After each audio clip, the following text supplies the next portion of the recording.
Hello Ram Ram બધા મિત્રોને મિત્રો આજે આપણે જવાના છીએ ડુંગર ઉપર. તમે જોઈ શકો છો સામે મંદિર દેખાશે મહાદેવનું. ડુંગરથી લગભગ આશરે 3 કિલોમીટરની ઊંચાઈ ઉપર આવેલ છે મિત્રો. કેવડિયા મહાદેવનું અને ડુંગરપુરી બાપુની સરસ મજાની મિત્રો ધૂણી છે અને એકદમ પવિત્ર જગ્યા છે. સરસ મજાનું જોવાલાયક સ્થળ છે મિત્રો. જોઈ શકો છો સામે મોટો ડુંગર છે. તો આજે મિત્રો આપણે જવાના છીએ ત્યાં. મિત્રો આ છે આપણું બાઇક. આ દૂધ લઈને જઈએ છીએ. ત્યાં એક સંત મહાત્મા રહે છે, એમના માટે સરસ ચા બનાવીને પાછું. તો મિત્રો વિડીયોમાં પૂરા બન્યા રહેજો. સરસ મજાનો વ્લોગ બનશે મિત્રો. એકદમ શાંતિવાળું વાતાવરણ, શહેરની ભાગદોડથી દૂર એકદમ તમે જોઈ શકો છો. એકદમ શાંત વાતાવરણ છે, ઠંડુ એકદમ છે. લગભગ 6:30-7 વાગી ગયા છે સાંજના. તો વ્લોગ પૂરો જોજો. ખરેખર ઉપરની તમામ તને જગ્યા બતાવી. એકદમ પવિત્ર સ્થળ છે મિત્રો. ત્યાં આખું પાણી છે, જોઈ શકો સરસ મજાનું. તો મિત્રો બન્યા રહેજો વ્લોગમાં. તો મિત્રો આપણે બાઇક લઈને ઉપડી ગયા. તમે જોઈ શકો છો અહીંયા કાચો રસ્તો છે, સામે ડુંગર છે, અહીંયા વચમાંથી રસ્તો જાય છે મિત્રો. અને આ બાજુમાં અહીંયા ખોડિયાર માતાનું મંદિર છે અને અહીંયાથી રસ્તો ચાલુ થાય છે. અહીંયા નીચે આ બધી સરખી જમીન છે. અહીંયાથી આપણે હવે જવાનું છે ઉપર સીધા. તમે જોઈ શકો છો આ નવો રસ્તો બનેલો છે, એકદમ ઢાળ છે મિત્રો. તો અહીંયાથી આપણે હવે ઉપર જવાના છીએ. તમે જોઈ શકો છો આજુબાજુ બધું એકદમ લીલું ઘાસ છે મિત્રો. અહીંયા બધો ડુંગર ચાલુ કર્યો. ડુંગર ઉપર રસ્તો આવેલો છે મિત્રો. અને હવે અહીંયા આગળ આ રોડ પૂરો થશે અને હવે આવશે પગથિયા. અહીંયા બાઇક આપણે મૂકી દઈશું અને ત્યારબાદ આપણે સીધા જશું ઉપર. તો વિડીયો બન્યા રહેજો. સરસ મજાનો બ્લોગ બનશે. તો મિત્રો અહીંયા સુધી રસ્તો છે, તમે જોઈ શકો છો.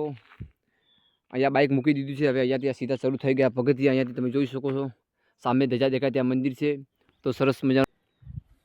તો હવે આપણે અહીંયાથી ચાલતા ઉપર જશું. પહેલાં અહીંયા કાચો રસ્તો હતો, અત્યારે પગથિયા સરસ મજાની વ્યવસ્થા કરી દીધી છે.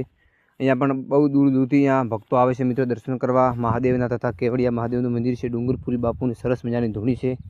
તો આપણે પગથિયે ઉપર જશું અને તમને સરસ મજાનો નજારો બતાવશું મિત્રો. આ ઇલાકામાં લગભગ આવું મંદિર બીજું ક્યાંય નથી. આવું ડુંગર ઉપર સરસ મજાનું મિત્રો નીચેથી એકદમ સરસ વ્યૂ દેખાય છે. તો વિડીયો પૂરો જોજો અને હવે તમને મહાદેવના દર્શન કરાવીશ.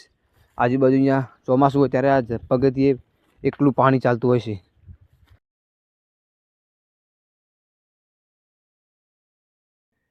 તો આપણે અર્ધમાં આવી ગયા. તમે જોઈ શકો છો સરસ મજાનું એકદમ ઠંડુ વાતાવરણ છે મિત્રો. શાંત તમે જોઈ શકો છો. એકદમ હરિયાળી છવાઈ ગઈ છે. સામે ત્યાં મારું ઘર છે અને અહીંયા સામે બાઇક મૂક્યું છે આપણે. અહીંયા આજુબાજુ બધું વાવેતર થઈ ગયું છે એકદમ. તમે જોઈ શકો છો બહુ મોટો વિશાળ ડુંગર છે મિત્રો. અહીંયાથી આપણે આવ્યા છીએ. હવે અત્યારે આપણે અહીંયા તમે જોઈ શકો છો અહીંયા ઉપર મંદિર છે, તમને ધજા દેખાતી સામે. તો ખરેખર સરસ. દાંતા તાલુકાનું પેથાપુર ગામ છે, બનાસકાંઠો જિલ્લો છે. તો અત્યારે અમારી બાજુ વરસાદ ખરેખર બહુ ઓછો છે. તમે જોઈ શકો છો સામે તળાવ છે, આખો ખાલી પડ્યો છે. એક સામે બીજો તળાવ પણ છે, સામે એ પણ ખાલી છે.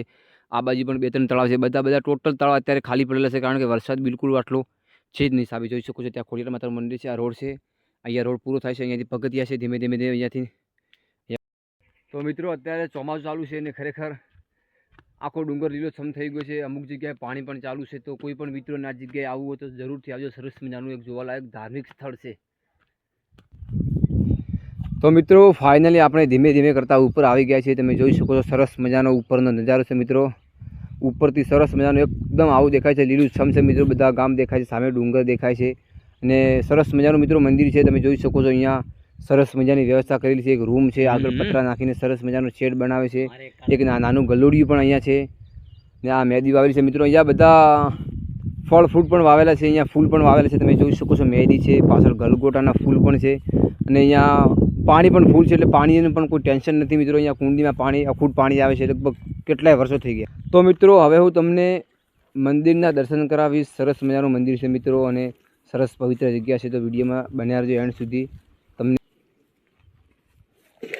તો મિત્રો આ છે ડુંગરપુરી મહારાજની ધૂણી. તમે જોઈ શકો છો સામે ડુંગરપુરી બાપુનું મંદિર છે અને અહીંયા પતરાનો સરસ મજાનો શેડ છે મિત્રો. નીચે મહાદેવનું મંદિર છે, સામે જોઈ શકો છો પતરા છે ને સરસ મજાની અહીંયા વ્યવસ્થા પણ કરેલી છે. આ છે ડુંગરપુરી મહારાજનું લગભગ વર્ષો જૂનું મંદિર મિત્રો. અહીંયા સરસ મજાની વ્યવસ્થા કરી દીધેલી છે. તમે જોઈ શકો છો રૂમ છે, અહીંયા બાપુને રહેવાની, ખાવા પીવાની, સૂવાની તમામ અહીંયા સગવડ છે મિત્રો. આ તમે જોઈ શકો છો બાપુ ત્યારે નાહવા ગયા છે અને આ છે મહાદેવ, કેવડિયા મહાદેવનું મંદિર મિત્રો. અહીંયા એક કુંડી છે, સરસ મજાનું અખૂટ પાણી છે મિત્રો. મોટો વડલો, લગભગ ઘણા વર્ષો જૂનો અહીંયા વડલો પણ આવેલો છે મિત્રો. તો મિત્રો આ છે કેવડિયા મહાદેવનું મંદિર. તમે જોઈ શકો છો અહીંયા જાળી નાખી દીધી છે, કારણ કે કોઈ નાનું છોકરું પડી ન જાય. તમે જોઈ શકો સરસ મજાનું મંદિર છે મિત્રો. ઝરણામાં મંદિર આવેલું છે. તમને અહીંયા કુંડી પણ બતાવું છે. મંદિરના નીચેથી પાણી આવે છે. લગભગ અહીંયા પહેલાં ઝરણું હતું, હવે નવી કુંડી બનાવી દીધી. તમે જોઈ શકો છો આ મહાદેવનું મંદિર છે. નીચે સરસ મજાનું પાણી વહે છે મિત્રો, સરસ મજાનું જોરદાર. તો મિત્રો મંદિર ઉપરથી તમે જોઈ શકો છો નીચે સરસ મજાનું વાતાવરણ દેખાય છે મિત્રો. આ બાજુમાં ડુંગર છે, મોટો વિશાળ ડુંગર આવેલો છે. તો મિત્રો હવે અહીંયા આપણે વ્લોગ પૂરો કર્યું છે. સારો લાગ્યો તો સબસ્ક્રાઈબ કરી નાખજો અને બીજો ભાગ જોવા માટે બન્યા રહેજો. નવો ભાગ ટૂંક સમયમાં આવશે. જય દ્વારકાધીશ.